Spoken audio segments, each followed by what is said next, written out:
Good morning students. आपको मैंने class 2 determinant chapter में विदाउट एक्सपेंडिंग करवाया था।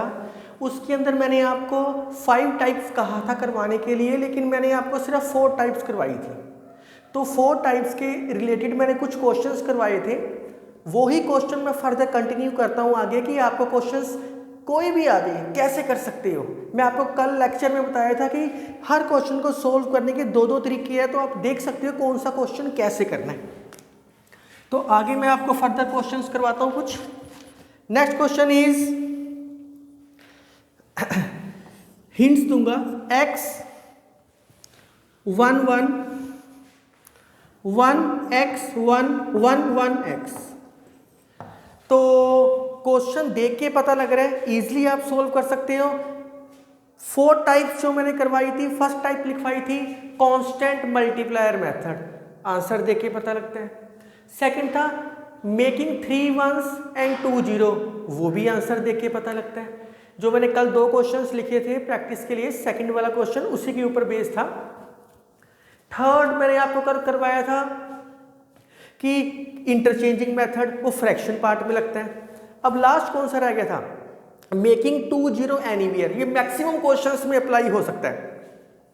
तो इसके अंदर देखो आपको देख के पता लग रहा है कि कहीं भी 2 0 बना लो। सपोज कर लो अगर 2 0 बनानी है तो मैं R2 minus R1 R3 minus R1। मैं आपको 2 चीजें बहुत बारी बोलता हूँ डिटरमिनेंट चैप्टर के अंदर, की पॉइंट्स हैं, मैं लिख देता हूँ यहाँ ताकि आपको याद रहे हमेशा। फर्स्ट चीज, व्हेन ऑपरेशन ऑपरेट, मतलब कि आप कोई भी ऑपरेशन ऑपरेट करते हो, ऑलवेज टेक कॉमन। अगर आपने कोई ऑपरेशन ऑपरेट किया, कोई भी ऑपरेशन अप्लाई किया, ऑपरेट लिख लो या अप्लाई लिख लो, ऑपरेट आप हॉस्पिटल वाला समझ लोगे। तो व्हेन ऑपरेशन अप्लाई, कोई भी ऑपरेशन अप्लाई किया तो ऑलवेज टेक कॉमन, कोई ना कोई चीज कॉमन जरूर निकलेगी सी आपसे। सेकंड चीज, व्हेन की पॉइंट्स है, विदाउट एक्सपेंडिंग को सोल्व करने के की पॉइंट्स हैं। When we make 2 0, when we make 2 zeros, when we make 2 zeros, then fix any row or column, then fix any row or column। मैंने देखो इसके अंदर R1 को फिक्स कर लिया, R2 पे ऑपरेशन लगाया है, R3 पे ऑपरेशन लगाया है। तो ये 2 की पॉइंट्स मैं बार बार हर वीडियो में बोल रहा हूं, पर मैं उम्मीद करता हूं कि अब तक आपको याद हो चुके होंगे। आज की वीडियो थोड़ी सी लेंथी बनेगी क्योंकि मैं बहुत आराम से क्वेश्चंस करवाऊंगा। ये ऑपरेशन लगा के आप खुद अप्लाई कर सकते हो।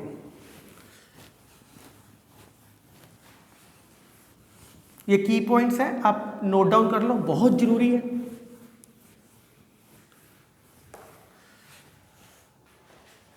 Next question, prove that a square plus b square by c a b square plus C square a b a square plus C square by b. कहते प्रूव करो 4abc। आपको देख के पता लग रहा है कांस्टेंट मल्टीप्लायर मेथड, मतलब टाइप 1 अप्लाई होएगी इसके अंदर। टाइप 1 को अप्लाई करना है, पर टाइप 1 को तो अप्लाई करना है, लेकिन टाइप 1 को अप्लाई करके ना मुश्किल हो रहा क्वेश्चन, क्योंकि फ्रैक्शन पार्ट दे रखा है फ्रैक्शन। तो इन क्वेश्चनों में सबसे पहले फ्रैक्शन पार्ट को रिमूव करते हैं, उसके बाद हम अप्लाई कर सकते हैं कांस्टेंट मल्टीप्लायर मेथड। सेकंड, कहीं आप सोचो सर 2 जीरो बना लेते हैं, इन दोनों को माइनस कर दो, इन दोनों को माइनस कर दो, नो डाउट हो जाएगा, बहुत लेंथी हो जाएगा।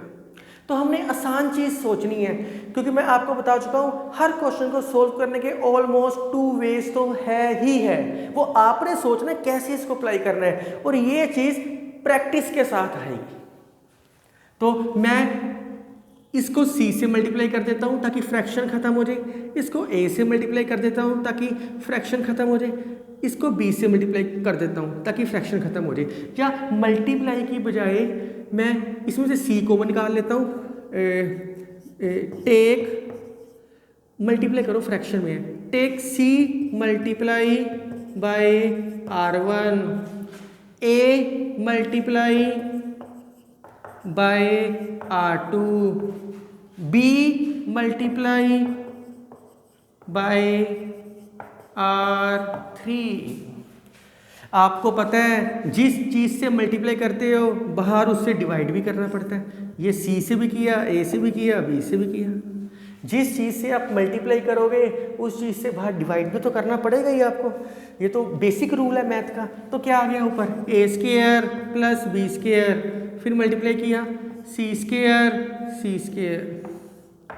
इस पे मल्टीप्लाई किया a square b square plus c square a square, b square a square plus c square.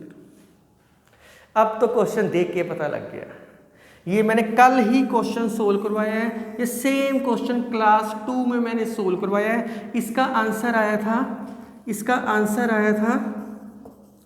4a square b square c square, तो a b c कट गया, वो आंसर आ गया। वेरी सिंपल, बहुत बहुत आसान है। Write down please next question. मैं आपको मैक्सिमम क्वेश्चन इस एक्सरसाइज के सोल्व करवा दूंगा ताकि आप जब बुक देखो आपको लगे यार हाँ इजीली हमसे सोल्व हो रहे हैं। नेक्स्ट क्वेश्चन,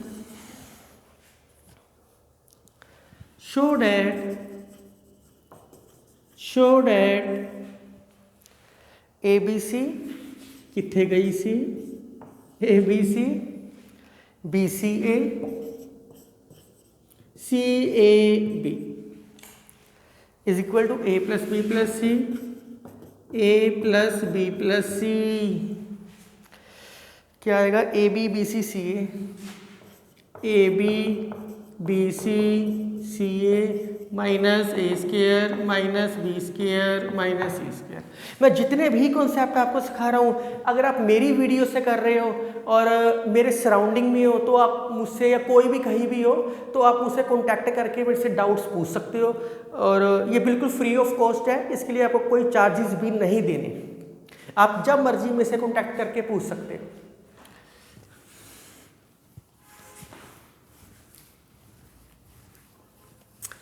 अगर आपको मेरी वीडियो पसंद आ रही है तो kindly like share and subscribe my channel. लो जी, क्वेश्चन देख के पता लग रहा है यार, इन तीनों को प्लस कर दोगे तो ये बन जाएगा, देख के पता लग रहा है। यस, तो R1 plus R2 plus R3 कर लो या C1 plus C2 plus C3 कर लो, तो अपन C1 पे लगा लेते हैं, C1 plus C2 plus C3।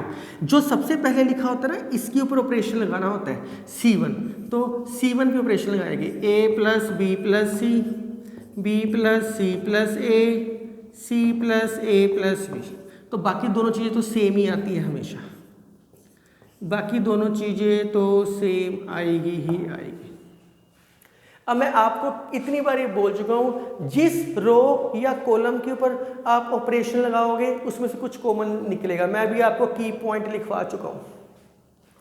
तो आपने ऑपरेशन किसके ऊपर लगवाया है, C1 पे, तो C1 में से कॉमन आ जाएगा, take A plus b plus c, take A plus b plus c common from C1, take A plus b plus c common from C1।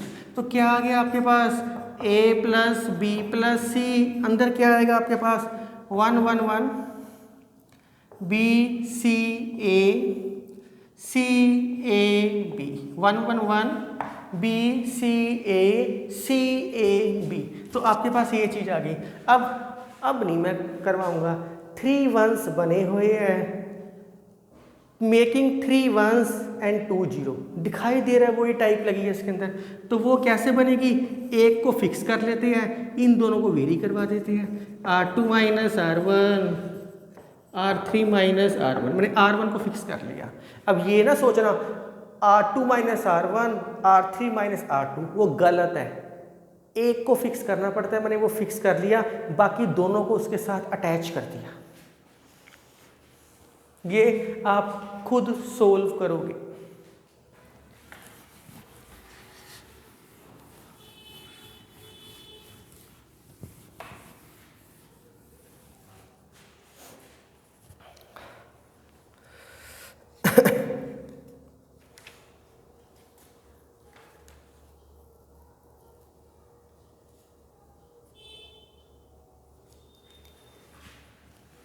Next question, prove that 1 1 1, मैं आपको फिर बता दूं, 1 माइनस 1 0, सी minus B ए minus सी। चलो मैं ये कर ही देता हूँ आपको, एक लाइन लिख देता हूँ, 1 B C, 1 minus 1 0, C minus B A minus C, 0 A minus b minus सी। बस 2 0 बन गई, खत्म। एक्सपेंड कर दो, एक्सपेंड बाय हमेशा किससे करना है, R1 से, R1 से कर दो, अपने आप वो आंसर बन जाएगा। Prove that 1 1 1 B plus c plus a plus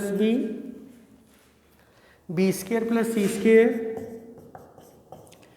square plus A square plus B square, ये किसके इक्वल आ गया, a minus b minus c minus a minus b minus c minus c. तो बहुत प्यार से करने वाला है, बहुत प्यार से। तो देखे क्वेश्चन पता लग रहा है, 3 1s बने हुए हैं, 2 0 बनाने, 2 0 किस में से बनाएंगे, ऊपर वाले में से, R2 minus R1 R3 minus R। तो क्या आ गया, 1 B plus C B square plus C square, 1 minus 1 0, C plus A minus C A minus B, C square plus A square minus B square minus C square, A square minus B square.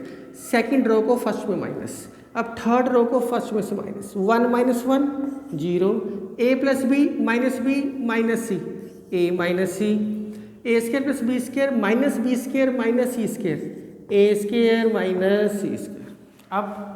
अब operation किसके ऊपर लगाया है, R2 में से, किसके ऊपर लगाया है, R3 में से। कोई ना कोई चीज़ कॉमन जरूर आएगी, तो हमने सबसे पहले कॉमन निकालना है। अगर आप कॉमन के बिना निकालोगे तो आंसर ही नहीं आएगा, बहुत मुश्किल हो जाएगा, आपका आंसर ही नहीं आएगा इसके अंदर। तो ये की पॉइंट था कि हमने इसमें से कॉमन निकालना है। चलो इसमें से कॉमन निकालते हैं, पहले इसके फैक्टर बना लेते हैं। 1 B plus C B square plus C square, 0 A minus B, ये क्या आ जाएगा, A minus B A plus B, 0 A minus C A plus C. तो R2 में से क्या कॉमन आ रहा है, ए माइनस बी, R3 में से क्या कॉमन आ रहा है, ए माइनस सी। बच्चे यही गलती करते हैं, बस कॉमन निकलेगा ही निकलेगा, टेक कॉमन लिखना पड़ेगा, take common a minus b from R2, a minus b from R2 and a minus c from R3। तो बाहर क्या आ गया, a minus B a minus C, अंदर क्या आ जाएगा, 1 b plus C B square plus C square, 0 0 1 a plus B 1 a plus C. अब तो इस क्वेश्चन को कर सकते हैं। ये क्वेश्चन कैसे होएगा, expand, expand by R1, simple expand. आप क्लास 1 के अंदर मैंने एक्सपैंड करना सिखाया आपको। Next question,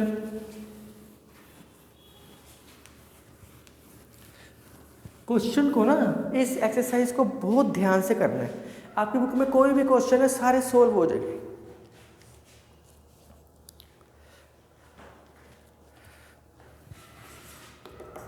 prove that x plus y x x. मैं ना इसके अब प्रैक्टिस क्वेश्चन नहीं लिखूंगा क्योंकि मैं सारे क्वेश्चन को काफ़ी तक सोल्व करके आखिर में आपके लिए छोड़ रहा हूँ। तो इस विदाउट एक्सपेंडिंग के सारे क्वेश्चन ही, ऑलमोस्ट सारे क्वेश्चन मैं आपको करवा दूंगा। मैं उम्मीद करता हूँ कि बड़े प्यार से समझ आ रहा होगा आपको कोई खास प्रॉब्लम नहीं आ रही होगी इसके अंदर। 4y 4x 2x 4x 2x 10x plus 8y 8y 8x 3x। तो आंसर देख के आपको पता लग रहा होगा, देख के इजीली पता लग रहा होगा कि वैसे तो अभी मैं प्रॉपर्टीज करवाऊंगा ना, इसको सेपरेट करके भी कर सकते हैं, पर हमने कोई भी क्वेश्चन वैसे नहीं करना। अभी मैंने जो टाइप 5 करवानी है ना, ये क्वेश्चन टाइप 5 से भी हो सकता है पर हमने उससे नहीं करना। उससे करोगे तो बड़ी जल्दी हो जाएगा, पर फिर उससे सारे क्वेश्चन ही सॉल्व होएंगे, फिर सारे क्वेश्चन ही सॉल्व होंगे, फिर कोई ना कोई प्रॉब्लम आएगी। तो एक ही पैटर्न आप फॉलो करते हैं। हमने कभी जो प्लस वाली चीज़ है इनको सेपरेट नहीं करना, कर सकते हैं, वो टाइप 5 में समझ आएगा। तो बहुत ध्यान से देखना इस चीज़ को। आपको दिखाई दे रहा है C2 में से x कॉमन आ रहा है, C3 में से x कॉमन आ रहा है, ईजिली दिखाई दे रहा है। तो अगर नहीं भी दे रखा हो तो माइनस कर सकते हैं, कोई बात नहीं, पर कॉमन आ रहा है तो निकाल लो। Take common x from C2 and C3।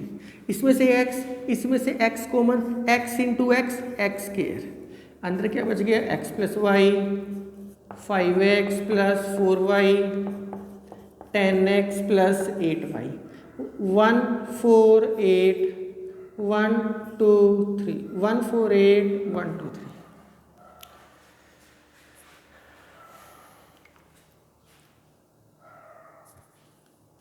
1 4 8 1 2 3।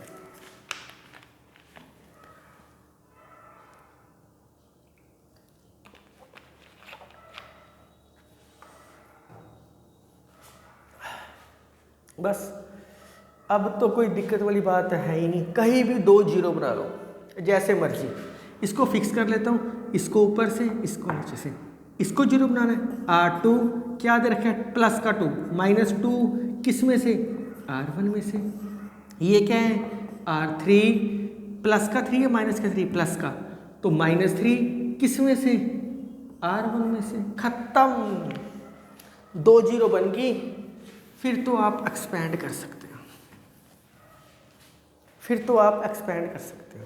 तो क्या आएगा एक्स स्क्वायर, R2 और R3 करना है। फर्स्ट लाइन सेम आएगी, x प्लस वाई 1 1, इसको चेंज नहीं किया। अब आप सोचोगे सर ऐसे भी तो माइनस कर सकते हैं, जैसे मर्जी बना लो, कहीं भी 2 जीरो जैसे बनानी है आप बना सकते हो और एक्सपैंड कर दो। मैं एक फिक्स रूल रख दिया कि पहले में से ही बनानी है। तो क्या आएगा 5x, इसको 2 से multiply, 5x minus 2x 3x, 4x minus 2y 2y, तो क्या आ गया 3x plus 2y। 4 minus 2 2, 2 minus 2 0। मैं डायरेक्ट कर रहा हूँ, आप आराम से करो प्यार से। 10x, इसको 3 से मल्टीप्लाई, 3x 3y, 10x में से 3 गए 7, 8 में से 3 गए 5, 7x plus 5y, 8 minus 3 5, 3 minus 3 0। खत्म, प्यार से हो गया। मैथ से प्यार करो, वो आपसे करेगा। बहुत इजी है, बस एक्सपेंड कर दो इसको, expand bye R1, expand bye R1, ये अपने आप करोगे आप। एक्सपैंड का मतलब है कि आप इसका डायरेक्ट डिटर्मिनेंट खोल दो। एक्सपैंड का मतलब डायरेक्ट डिटर्मिनेंट खोल दो इसका।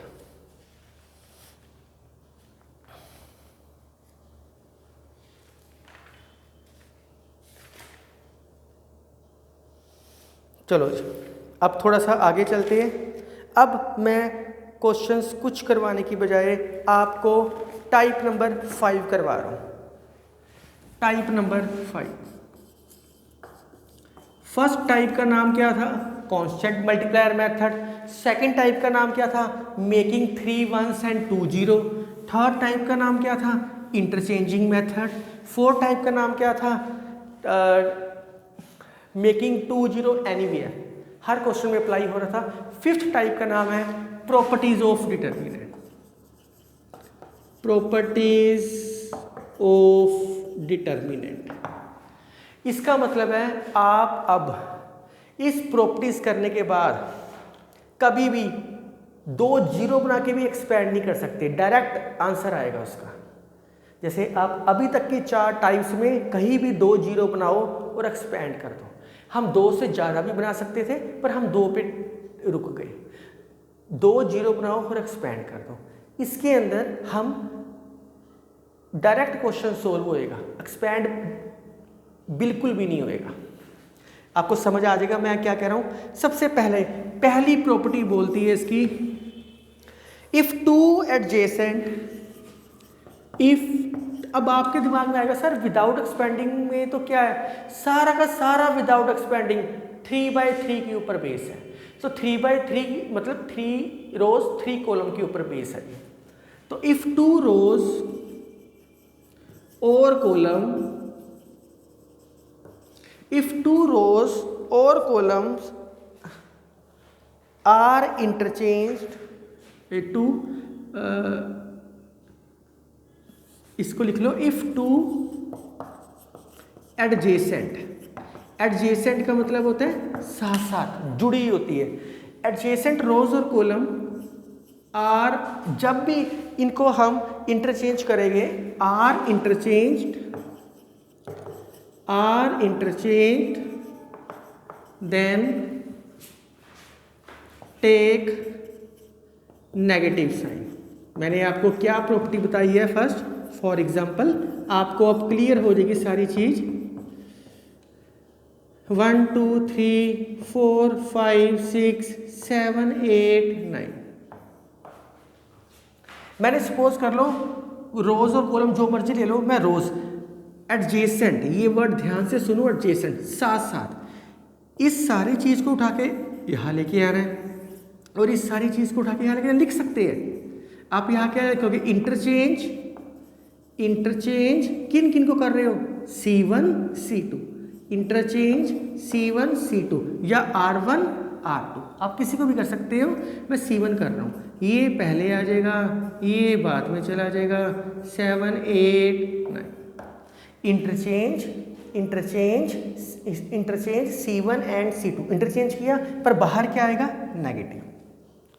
अब अगर इनको दोबारा फिर इंटरचेंज करोगे फिर नेगेटिव आ जाएगा। तो मेरा कहने का मतलब है जितनी मर्जी बार आप इंटरचेंज करो आपका नेगेटिव साइन आएगा। अब इसमें एक चीज और समझने वाली है आपको, जो समझना है। अब मैंने एडजेसेंट वर्ड पे क्यों जोर दे रहा हूं? अगर आप इन दोनों को इंटरचेंज करोगे तो माइनस की प्रॉब्लम आएगी, समझना मुश्किल हो जाएगा।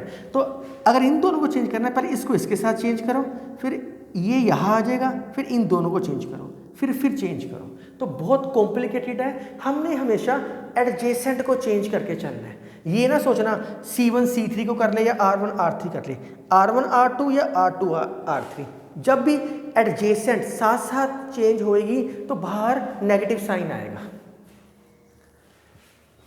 सेकंड प्रॉपर्टी डिटर्मिनेंट की, सेकंड प्रॉपर्टी डिटर्मिनेंट की, इफ 2 rows और कॉलम, जो रो पे लग रहा है वो ही कॉलम पे लग रहा है। 2 rows और कॉलम आर आइडेंटिकल, आइडेंटिकल का मतलब होता है सेम। अगर 2 रोज और 2 column are identical then determinant आएगा, डिटर्मिनेंट लिख दो, और डिटर्मिनेंट को ना, डिटर्मिनेंट ऑफ एक्स को कई बारी डिटर्मिनेंट ऑफ ए लिखते हो या कई बार इसको डेल्टा एक्स भी लिख देते हैं, एक ही बात होती है। कई बार इसको ऐसे भी लिख देते हैं, मैंने बताया हुआ है, एक ही बात है, डेल्टा एक्स लिख दिया। तो जब भी आइडेंटिकल सेम होएंगे तो डिटर्मिनेंट, ये मैं रब कर रहा हूँ, determinant then determinant is always 0, then determinant is always 0। For example एक कोई डिटर्मिनेंट है 2 2 2 2 4 5 1 2 7 2 4 5, कहीं भी पहली प्रॉपर्टी साथ साथ ही, ये चाहे पहली 2 हो जाए या पहली तीसरी हो जाए, इसमें कोई फर्क नहीं पड़ता। आप देखो C1 और C3, here C1 and C3 are identical, मतलब सेम। आपने लिखना है आइडेंटिकल, देयरफॉर 0 आंसर। डिटर्मिनेंट क्या हो गया? 0। तीसरी प्रॉपर्टी जो मैं कई बारी क्वेश्चंस में बोल चुका हूं, कि मैट्रिक्स में कोई एलिमेंट है बाहर, वो सारों के साथ मल्टीप्लाई होता है, डिटर्मिनेंट में सिंगल रो या सिंगल कॉलम के साथ होता है। तो तीसरी प्रॉपर्टी है वेरी इंपॉर्टेंट प्रॉपर्टी, मैं पहले समझा रहा था कल वाली वीडियो में, सेकंड नंबर वीडियो में, थर्ड नंबर वीडियो में, मैं आपको लिखवा भी देता हूं। कांस्टेंट एलिमेंट, कोई भी कांस्टेंट एलिमेंट इज मल्टीप्लाइड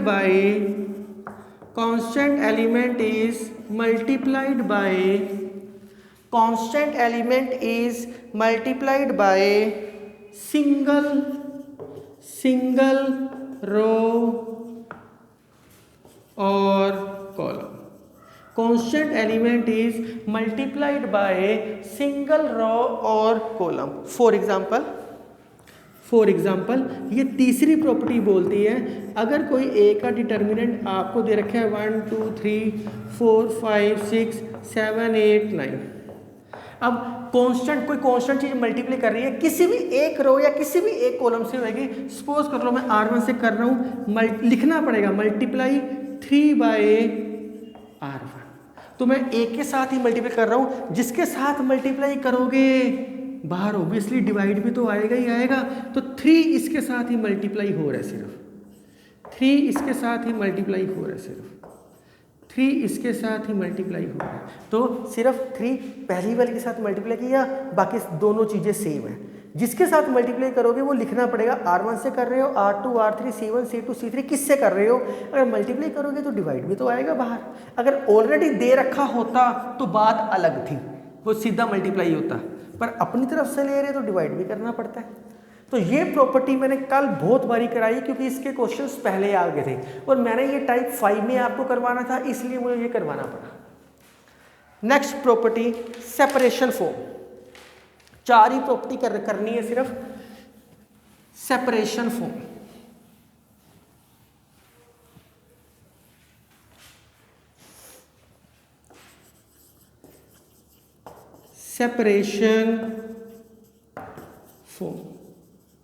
ये भी नाम से क्लियर है। अभी थोड़ी देर पहले जब मैंने लेक्चर शुरू किया था उसके अंदर इस चीज़ के बारे में मैं बोल रहा था। मैंने बोला था a + b, b + c, c + d कुछ भी है, x y z u v w। Separation form का मतलब है अलग अलग कर सकते हैं इनको। यस, तो अलग अलग कर सकते हैं इसको लिख सकते हैं, ये तो सेम ही है, तो इसको जब 2 पार्ट्स में डिवाइड करना है, सेम ही है, लिख सकते हैं। सेकंड वाला पार्ट भी सेम लिख लो, x y z u v w, x y z u v w। तो फर्स्ट वाले पार्ट को पहला एलिमेंट पहली वाली ब्रैकेट के साथ आ जाएगा, सेकंड एलिमेंट सेकंड वाले के साथ आ जाएगा। बाकी सारा सेम है। अगर बीच में प्लस है तो यहाँ प्लस आएगा, अगर यहाँ माइनस है तो यहाँ माइनस आएगा। Very simple. तो मैंने कहा था अभी पिछला क्वेश्चन जो मैंने लास्ट क्वेश्चन करवाया इसी वीडियो में, ये कॉन्सेप्ट शुरू करने से पहले, तो मैंने कहा था हम सेपरेट कर सकते हैं वो वाला क्वेश्चन इस कॉन्सेप्ट से भी सोल्व हो सकता है, पर हमने क्यों करना, हम बड़े प्यार से करते हैं क्वेश्चन, हम क्यों उसको, इस कॉन्सेप्ट को मैं बहुत कम यूज करूंगा, करना हो तो आप कर सकते हो।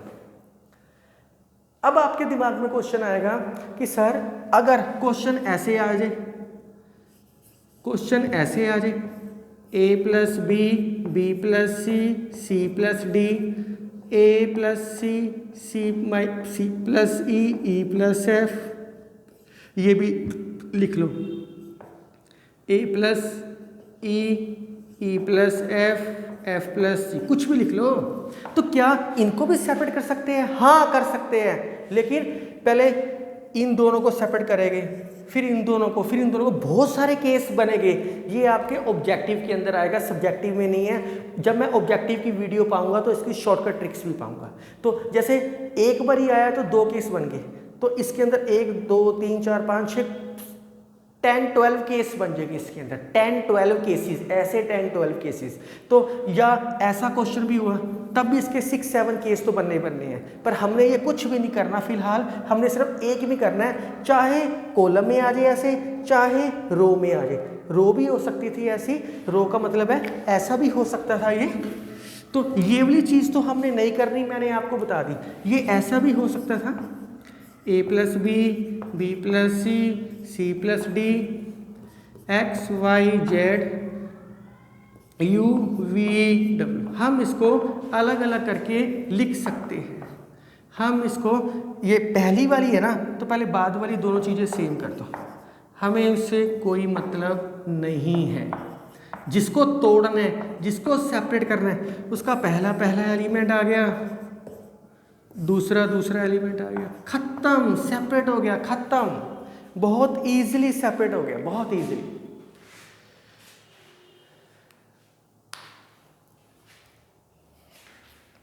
तो मैं उम्मीद करता हूं कि आपको ये टॉपिक समझ आया होगा।